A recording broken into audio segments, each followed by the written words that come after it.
When I had just graduated high school, I started working as a truck stop a few miles outside of town. I usually worked evenings, but I had to switch shifts with the night shift guy, so there I was at 3 a.m. fighting sleep. A car pulls into the parking lot and parks. There's a guy in the driver's seat, crying, and a woman in the passenger seat just staring straight ahead, not moving, no motion whatsoever. They sat there for what seemed like an hour. Then the guy gets out and comes in. He grabs a few random items and puts them into the counter. The whole time he's looking all around, checking for other people. There was no one but us for miles. He then stares right into my very soul and says, "It's quiet out here, isn't it? So quiet, you can almost hear the angels singing." I muttered something unmemorable and he left. She never moved. I work as a transporter in a hospital. About 2 years ago, we moved from the old city hospital into a new state-of-the-art facility. The old hospital was built in the 1930s and was showing its age, and at night was just plain creepy.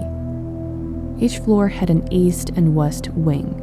The east wing of the fourth floor was the first wing to be shut down about 2 weeks before the move.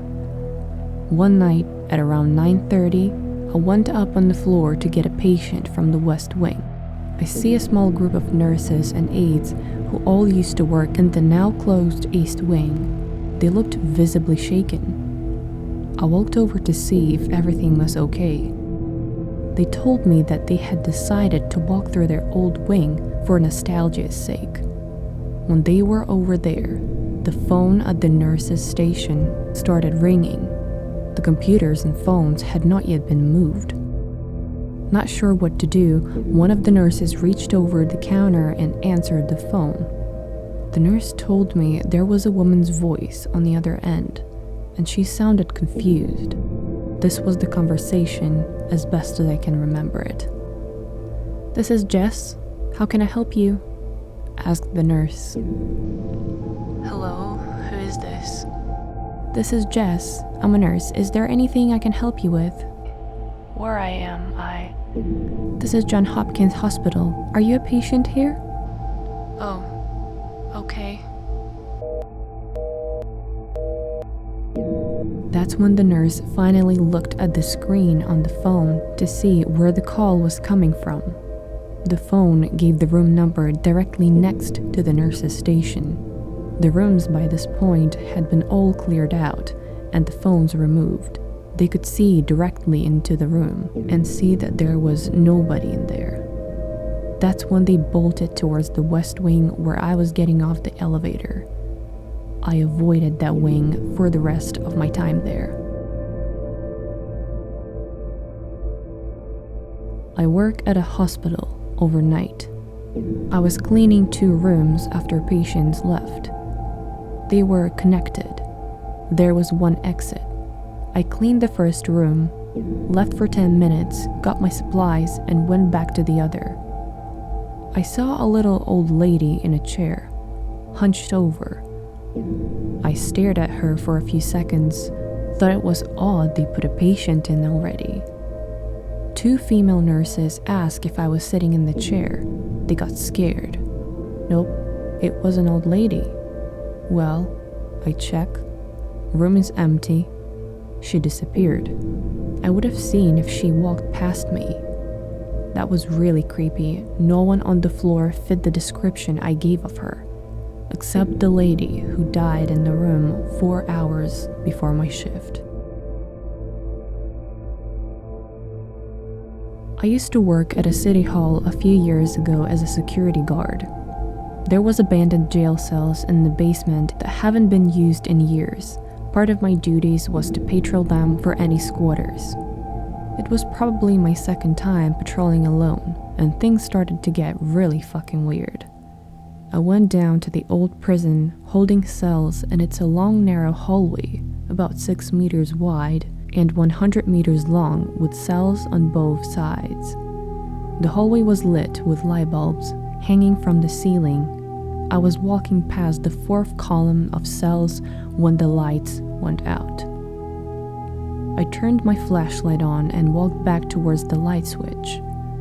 Right when I was about to turn them back on, the lights flickered on again. I thought to myself, "This is fucked, I'm getting out of here." I started walking fast past the cells while quickly checking them. I was about halfway when the lights went off again. I heard 2 cells slam. I fucking ran with my flashlight on straight towards the other end of the hallway. I reached the end and ran up to my workstation. I then called my supervisor and asked him if there were any electrical issues that have been reported. He said no. I had 2 hours left on my shift and couldn't leave. I was at my workstation paranoid and shitting my pants. When I was 15, I traveled to Europe with my family. We stayed in Edel, Germany, in a small inn for a few nights. My parents had a double bed on the 2nd floor. My sisters had the double bedroom next to theirs, and I was lucky enough to have a single room all to myself at the far end of the hall. When we went to check into our rooms, as soon as I entered the hallway our rooms were in, I remember almost feeling as though I walked into a wall of bad energy. I just felt so unnerved and uneasy in the hallway, but I passed it off as an overreactive imagination. I slept the first night without any issues, other than waking up a few times. The next morning at breakfast, one of my sisters mentioned feeling really uncomfortable in the hallway, almost as if the air was crushing. It unnerved me even more that I wasn't the only one who felt weirded out. Plus, she was an adult at the time, so it further cemented in my head that that wing of the hotel was odd.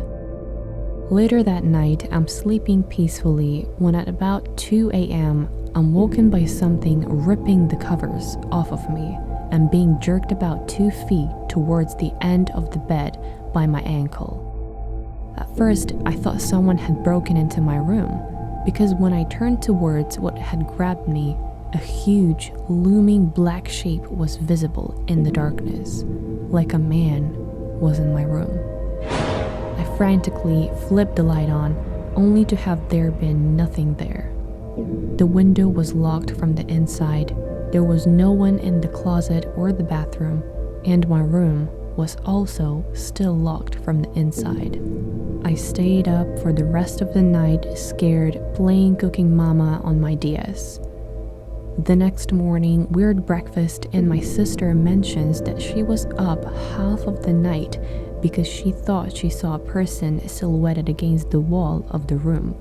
But when she turned on the light, there was no one there. It was just a bizarre and creepy experience. We checked out that day, so I didn't get to experience anything after that. But it still freaks me out to this day.